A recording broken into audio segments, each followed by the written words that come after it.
This is Tyranny. This is, I believe, the gold edition, which I got from the Epic Store for free sometime in the month of December of 2020. I am going to play a new game. I don't know anything about this game, except that I know it is made by the same people that made Pillars of Eternity. It's the same engine, basically.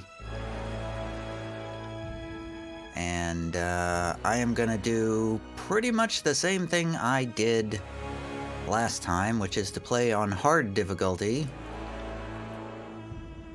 Expert mode disables a number of helper features. This option is selected when you start a new game. It cannot be enabled in-game. Cannot be enabled. I'm gonna select Expert Mode, Trial of Iron. You know what? Actually, I'm gonna do normal difficulty instead. Pillars of Eternity was pretty hard on hard difficulty.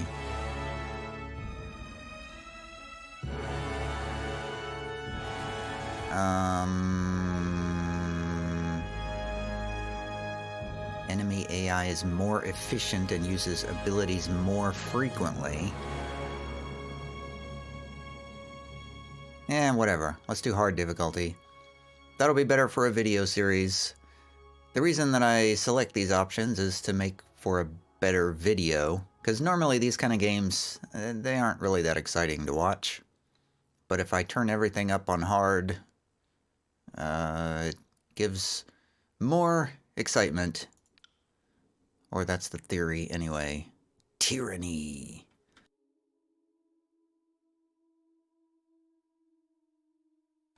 I am playing this after playing Wasteland 2 and Pillars of Eternity, both of which I played on hard difficulty with permadeath, neither of which I made it very far into.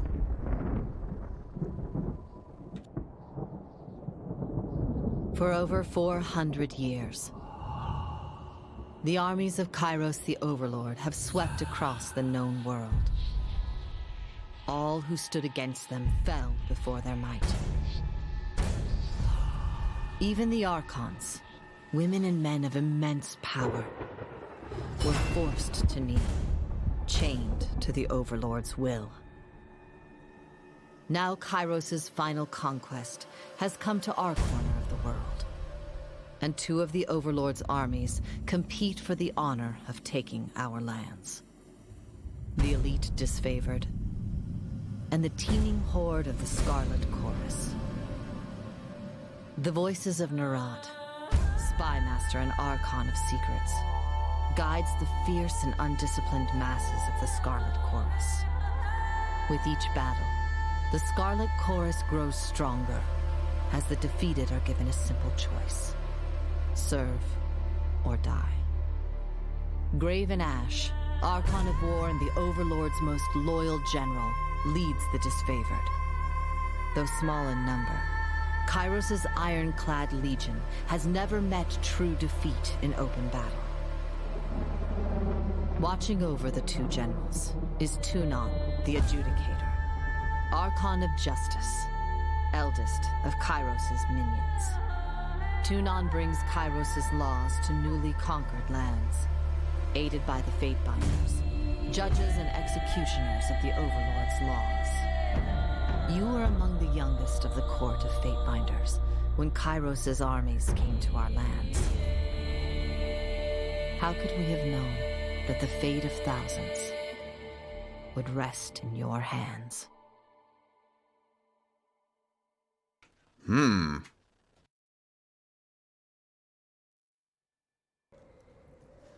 Alright, I have already gone through character creation here, because my dog started eating her supper right as the game came up. So while I was waiting for her to finish, I went through and created a character. So I've made a male, In the Northern Empire, where you were born, men enjoy equal protections under the laws of the overlord Kiros. In the southern lands of the Tiers, only men may own or captain ships, but real estate is restricted to women. Men may lease, but durable ownership of the land in the Tiers always passes to eldest daughters or sisters. Most sons enter their father's profession by their mid-teens. Those without a profession or family lands to work can find purpose by pledging service to one of the Overlord's mighty archons. Criminals, derelicts, and others are often conscripted into the armies of the archons. If a child cannot forge his own skein, he will certainly find one in battle. So this is the look that I've come up with, sort of a skinny old dude. I decided to make him a diplomat. Though they would never tell you why, Kiros bestowed some great wealth upon your family for some unmentioned service, and your parents used this wealth to have you raised far from home. Your childhood was a nomadic tour of Terratus with hired tutors and fleeting friendships. Where others had stability and routine, you had a worldly and varied education. A careless word in a far-flung city landed you in legal trouble, and you were taken before Tunon the Adjudicator and made to stand trial. Not only did you plead your innocence, but you turned the accusations around on the accuser for wasting the court's time, and the Archon of Justice concurred. Amused by your wit, wisdom, and adaptability, Tunon claimed you as his newest enforcer. I've chosen Atrophy Spells as my primary expertise, which gives me Touch of Atrophy as a skill. I figure this is like a damage over time sort of a class, so I'm going to try this out. Atrophy magic drains the skills and attributes of your enemies, weakening their attacks and making them easier to kill, which seems like it'll be useful in a hard difficulty game. As my secondary expertise, I chose the Javelin and the Heart Shot ability. Wielding a javelin is a good compromise between melee and ranged. Thrown weapons deal more damage than bows, but cannot attack from as far away. They also have the benefit of being able to switch between ranged and melee attacks depending on the enemy's distance. So, I don't know what that's gonna do, but I picked Javelin because, not very many games have a Javelin, so I thought that was kind of an interesting choice. Colors, I picked sort of a purple variation, and my name is Blightlock. And my attributes I put mostly into Resolve, Wits, and I think I put a point into Quickness. It doesn't really tell me which skills I need for my class, which I assume is because I turned off the helper mode. But I assume that the plus 9% affliction duration would be useful for me. And Wits sounds like it's good for magic. It's giving me a plus 15% spell strength and plus 9 magic defense. I chose to put points into Control Atrophy, the magic skill, and some points into Lore, I think. And I put some points into Magic Staff. I did not put any points into one-handed weapons, which I probably should have. Let me take a couple of points away from Magic Staff and put them into one-handed weapons to give me a little more Javelin skill. What am I hearing? My cat is outside. Yep, that was indeed my cat outside the window meowing at me. So, moving on. Now it says, how do you want to continue? In Conquest Mode or Quick Start Mode? Selecting the Conquest option will allow you to play through Kiros' Conquest of the Tiers, choosing how your character was involved in the invasion. This gives you the most control over the starting state of the game and how other factions will react to your character. Or I could do Quick Start, which bypasses the conquest phase of character creation. You will select from a list of available templates for how your character was involved in Kiros' conquest of the tiers. This will affect the starting state of the game. Well, I guess since this is my first playthrough, I will just do the Conquest Mode and see what happens. Is this like a playable sort of a thing? I guess it is. All the world has fallen to Kiros. And now the Overlord's eye is on the tiers, our home. The last corner of the world free of Kiros' reign. 2 armies, the Disfavored and the Scarlet Chorus, march south from the Northern Empire, the last realm to fall to Kiros a century prior. In the early days of 428, Kiros' armies arrive at the Gates of Judgment, the mountainous border that we Tiersmen so long believed unassailable. Unable to agree on a unified plan of defense, the various leaders of the Tiers sit and wait for each other to deal with the conquerors, until it's too late.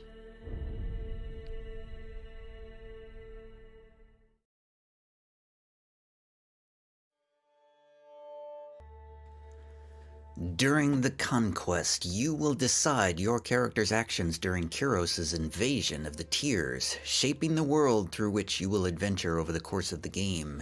Each choice you make affects your character and how major factions of the tiers respond to you.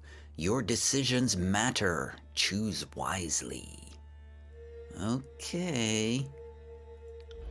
This is interesting. 428 TR, Year 1 of Kiros' Conquest. This is an interesting way to start a game.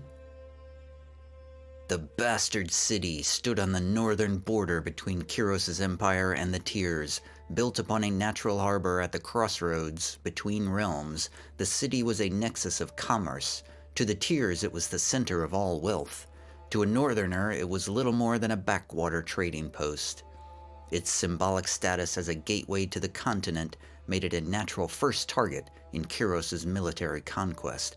Circumstances were ideal for you to prove your worth as a soldier in Kiros' army. Alright, let's see what happens here. Select a token on the map to begin. We can select the Gates of Judgment or infiltrate the Tiers. Both armies sent their forces to prepare the way. In the first major engagement, I can't read. I can't read suddenly for some reason. In the first major engagement of the war, Kiros' armies cross the mountains and establish a foothold. Does it matter which one I pick first? Or am I making choices in both of these options? Or I'm just going to pick infiltrate the Tiers. Both armies sent their forces to prepare the way. History would remember the Gates of Judgment as the first battle of the conquest, but the real combat unfolded with advanced units of both armies preparing for the coming war. The Disfavored and Scarlet Chorus each had a plan to infiltrate the capital city. Which army did you join? I can either aid the Disfavored scouts or conscript enemy fighters for the Scarlet Chorus. I feel like as a former lawyer, I think of my character as a former lawyer. I feel like as a former lawyer, I would conscript enemy fighters for the Scarlet Chorus. You joined the Scarlet Chorus as they raided villages and small towns, conscripting every able-bodied man and woman into the army. The voices of Nerat emphasized the rewards of conscription and enslavement over wanton bloodshed. Apparently, his soldiers needed the reminder. Yeah, I feel like my character would be good at that. My character is going to be, he's like... yeah, that's the kind of thing he would do. I'm thinking of him as like a middle management type.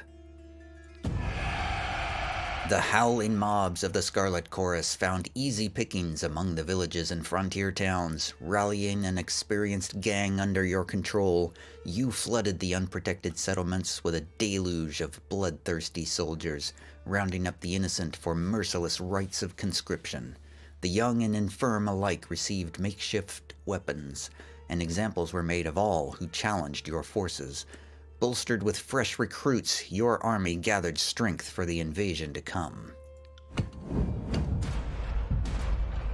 Whoa, okay. So it is, I select between the two. It's, choose one of the other. Containing the fire. The bastard city's resident fire mages threaten the first leg of the conquest. Kiros' forces put a stop to their unchecked power, or you found an ally within the city to prepare the way for the approaching armies. That sounds like something I would do. With the border garrison captured by your disfavored allies, you traveled ahead of Kiros' armies and lurked in the shadows of the bastard city. You decided that converting one of the locals to Kiros' side would help bring the city to its knees. After all, corruption starts from within.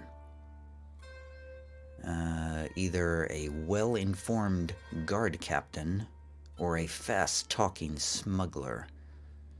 I feel like, as a middle management person, I would choose a well-informed guard captain. You enlisted a bitter captain of the guard to sell military secrets to the disfavored. Better that Kiros' forces march to their next inevitable victory well-informed. The captain of the guard was of a mind that the bastard city was corrupt and deserving of better leadership. Deserving of better leadership. You did nothing to convince him otherwise. After taking your promises of stature and security to heart, he offered you a list of valuable assets, from weakened stones in the rampart to the state of siege provisions, capping it off with a list of city officials whose loyalties could likewise be turned to support your cause. Betrayal of the bastard city. Your tactics of infiltration placed you in the bastard city ahead of the main armies. Your work softened the city defenses for the arrival of Kiros' forces, but you wanted a decisive gesture that would give your allies a meaningful advantage. How did you assist in the fall of the bastard city? I either did a duel with the city marshal, that doesn't sound like me. I incited a riot, or spread fear through assassination. I definitely incited a riot. As a middle manager, I would be very good at inciting a riot. Spreading the word of Kiros, you converted the poor and disaffected into a hidden army of the Scarlet Chorus. Once the dust settled, the army wished to bolster their troops with these sleeper cells. Searing pain. Apparently I have gotten a skill from this.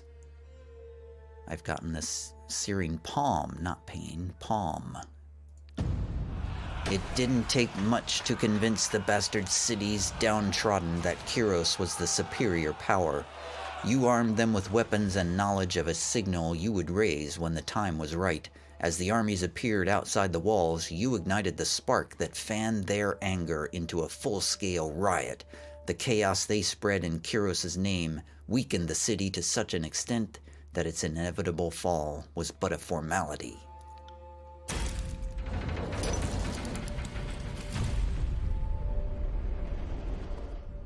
I did good for the evil overlord.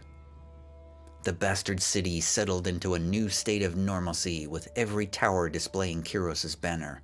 Your name was whispered alongside rumors of a decorated career to come. The armies divided into two fronts and migrated south.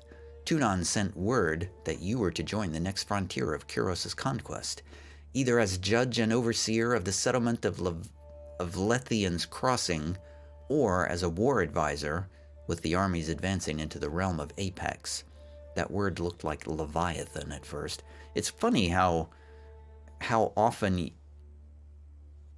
you don't actually read the word that you're reading, but you just sort of see the pattern of letters and it makes you think of a word that resembles that pattern of letters. Anyway, it happens to me quite a lot. Because I first saw that word and it looked like Leviathan, and I had to stare at it for a while to realize that's not Leviathan. Alright, you may choose only one of these locations. Lethian's Crossing or Apex. Well, since I had so much trouble with Lethian's Crossing, deposits of iron made the settlement of Lethian's Crossing a strategic war asset. Judge and overseer of the settlement of Lethian's Crossing. Yeah, that sounds like me. I definitely, as a middle manager, I would definitely be very good at it as a judge and overseer. 429 TR, year 2 of Kiros' conquering. This is such a strange character creation. This is really unusual. I am enjoying this so far. Years ago, Lethian the Bold founded a small merchant town at the intersection of ancient old walls. A pact between the settlers and a mercenary company meant that caravans were able to travel without fear of bandits or bane, and the town thrived in modest insignificance. Lethian's Crossing drew Kiros' attention for the iron deposits in the surrounding hills. With the region under Kiros' control, the northern smith mages could set up workshops to refine ore and arm the disfavored with the finest weapon in the known world. The finest weapons in the known world. The Archon of Secrets dismantled the mercenary support with a generous bribe, taking the crossing in a bloodless victory. Tunon dispatched you to travel alongside Kiros' forces and bring order to the region.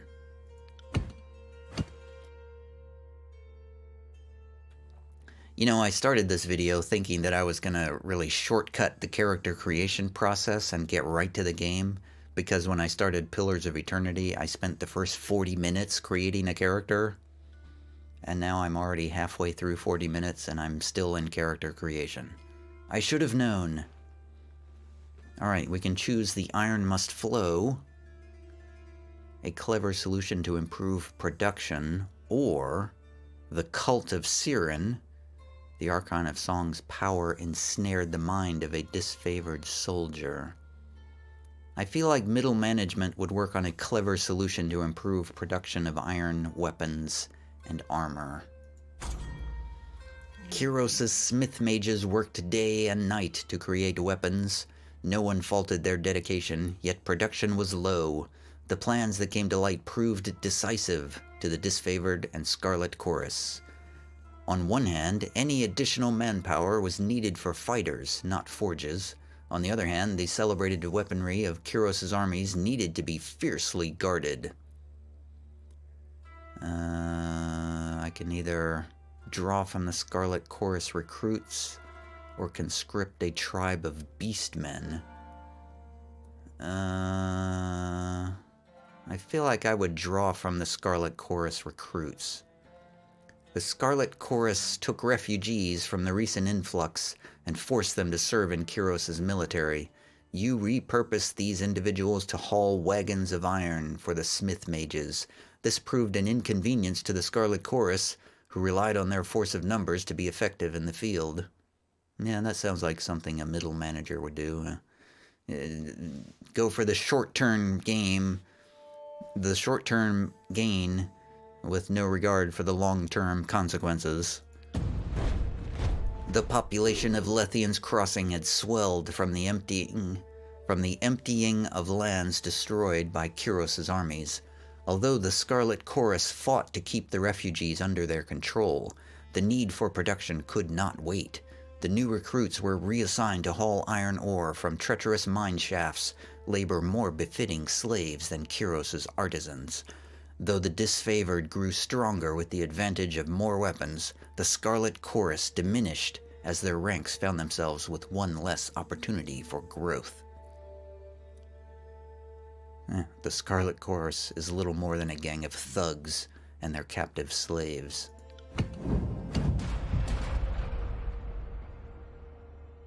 Next up, Pick of the Armory. As the forges improved production, Both armies demanded preferential treatment.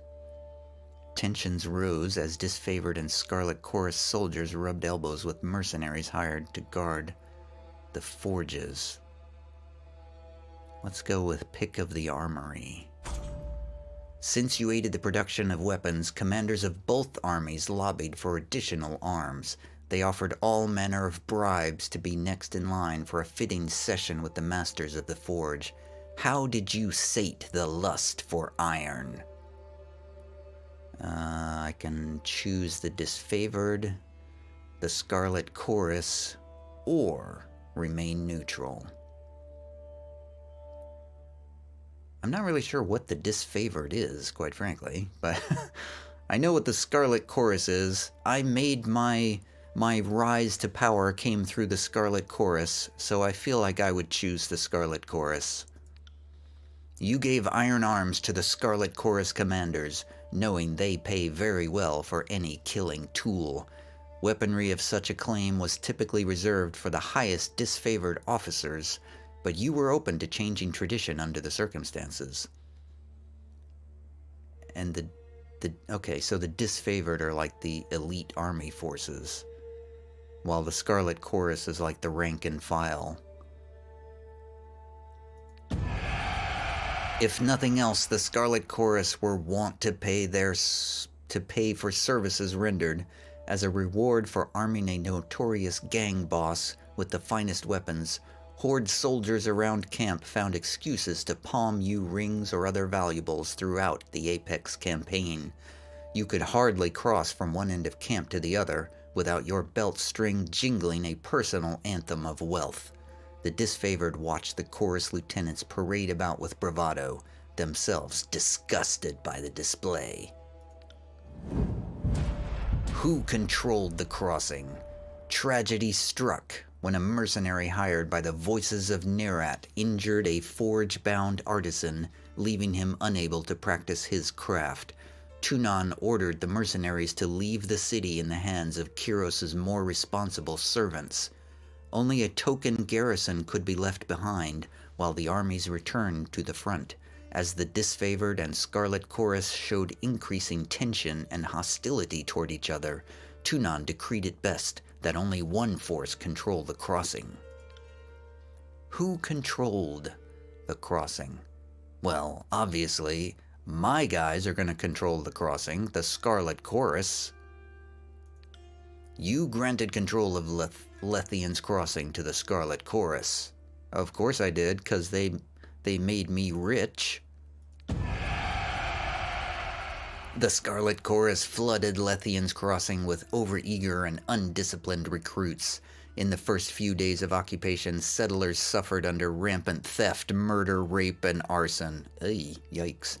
By the following week, the hordemen who sowed chaos for personal gain were dead, strung up by the more disciplined half that took up the reins as the self-appointed bosses of Lethian's crossing. I feel kind of bad now. The forge-bound continued to mint iron weapons and armor, which Kiros' merchants carted to the disfavored garrisons elsewhere in the tiers. Shipments were light or sometimes absent. The Scarlet Chorus quartermaster claimed ignorance of the matter. Man, I'm turning into a horrible middle manager. Making everyone's life miserable. That's middle management. Lethian's Crossing 429 TR. With the mercenaries expelled and Lethian's Crossing under new leadership, Kiros' forces congratulated themselves on bringing order to the settlement and guaranteeing a productive flow of resources. Over the course of this diversion, the army front advanced further into the tiers. Your skills were needed in the realm of Azure, Stalwart, or the Vellum Citadel. You may choose only one. The Vellum Citadel treasures knowledge and secrets. The Nation of Azure. The realm of Stalwart was the most formidable realm in the tiers. I feel like I would go for the treasures, knowledge, and secrets.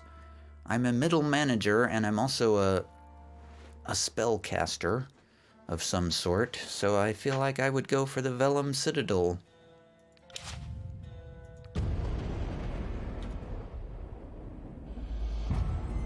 .430 TR, Year 3 of Kiros' Conquest.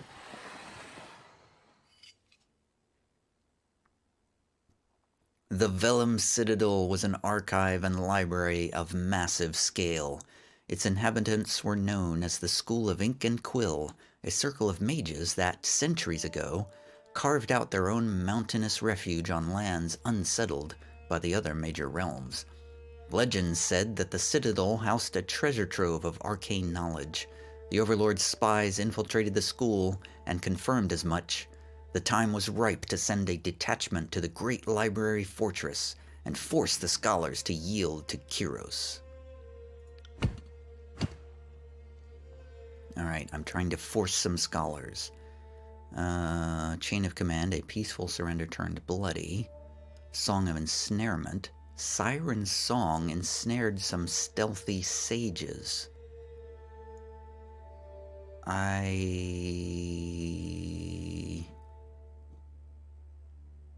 I don't know which to pick. I feel like I don't have enough information to pick one or the other. It's just sort of a random selection based on which one sounds more interesting. I mean, the Siren song ensnared some stealthy stages, which I can't even say. Sounds interesting. But a peaceful surrender turned bloody sounds more, authentic. I feel like they want me to pick the Siren song because they put all this alliteration in it. So I feel like I'm gonna pick the more boring sounding peaceful surrender turned bloody. A detachment of Kiros' army marched on the Vellum Citadel, expecting an orderly surrender. As they neared the main gates, a blast of arcane energy struck the commanders dead. Suddenly, the highest-ranking officer alive, Kiros' forces, looked to you for the next steps. The call weighed on your mind as it had an immediate influence on soldier losses.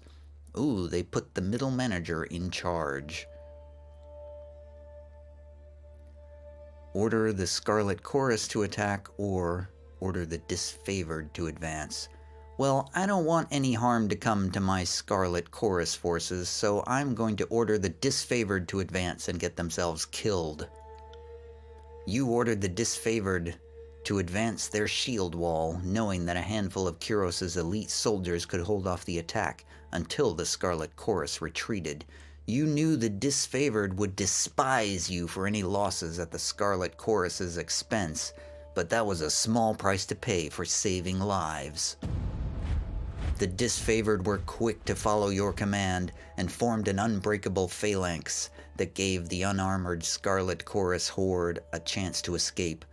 Only once they returned to camp did the singed and maimed Disfavored take issue with their orders. As far as they were concerned, the Scarlet Chorus should have taken care of themselves. If they weren't equal to the challenge of defending their brethren, then they had no place in this conquest.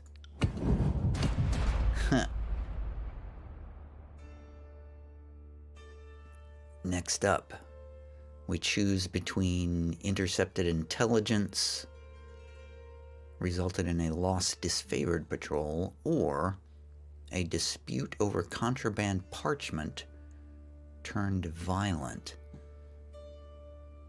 Let's do Lost to the Mountains. The Disfavored learned of a hidden enemy enclave and sent scouts to locate it. They never returned from their mission.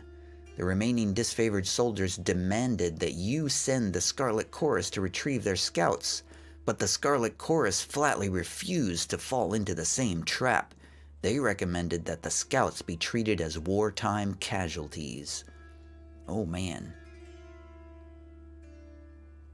I am totally abandoning the lost Disfavored. I can either send the Scarlet Chorus to rescue the lost scouts or abandon the lost disfavored. As, as a middle manager who has, I have an affinity for the Scarlet Chorus. I rose through the ranks because of the Scarlet Chorus. I will not throw my Scarlet Chorus out there into a trap. You consigned the disfavored scouts to their fate. If the elite of Kiros' army could not return on their own, then there was no sense in wasting the lives of the Scarlet Chorus to find them. Exactly. The siege went on without the bulk of the disfavored detachment, a troubling absence that left you wondering in spite of your order. Days after you made your ruling, a resounding clang echoed across the expanse between the Vellum Citadel and your camp. A team of scouts sent to investigate recovered a crude iron sculpture shaped in a mockery of graven ash. The materials, the blood-stained armor of your lost soldiers, torn and reshaped with energy magic. Oh. The Edict of Fire. Disgusted by your approbation of the Scarlet Chorus, the disfavored forces withdrew from the field of battle. Your small detachment now lacked the manpower to take the Vellum Citadel. Tunon sent word that Kiros' patience had run thin. The Overlord would cast an Edict of Fire on the enemy. The parchment arrived in a slender case of engraved iron. Written on it, the words of a spell powerful enough to destroy the Vellum Citadel. You had the choice of when to read the edict. Reading it at sunrise would offer your enemies no warning of the devastation to come.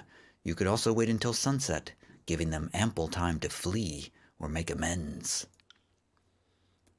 Well, this seems clear. As a middle manager, I would just simply read it and give them no warning.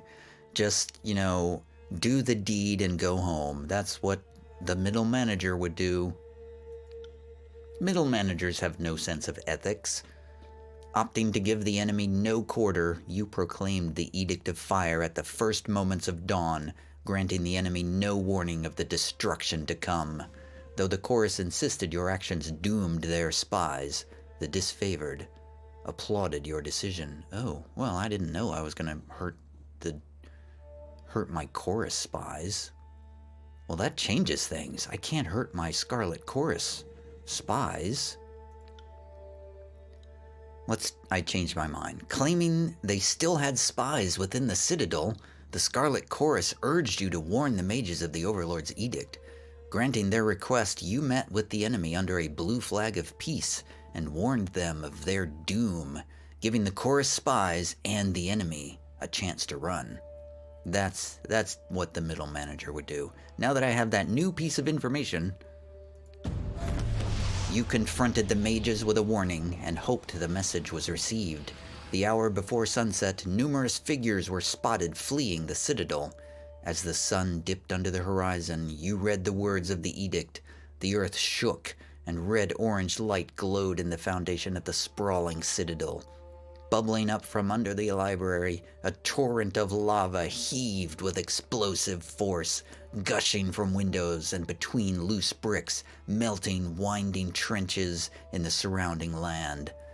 Days later, the flames still raged on, the conflagration continually fed and renewed by the power of the edict.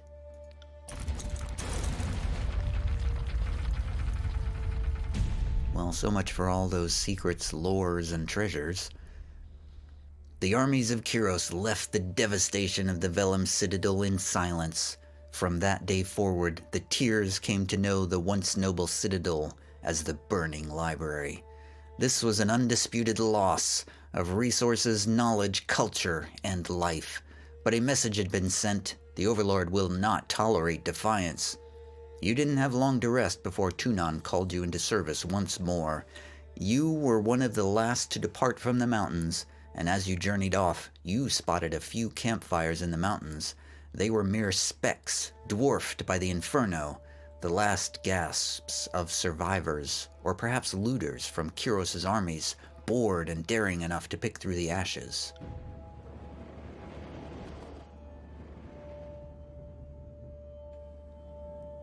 Conquest complete. You have reached the end of Kiros' conquest. Do you want to continue? Or erase your progress and start over? Hell no, I don't want to start over. That took a long time. I want to continue.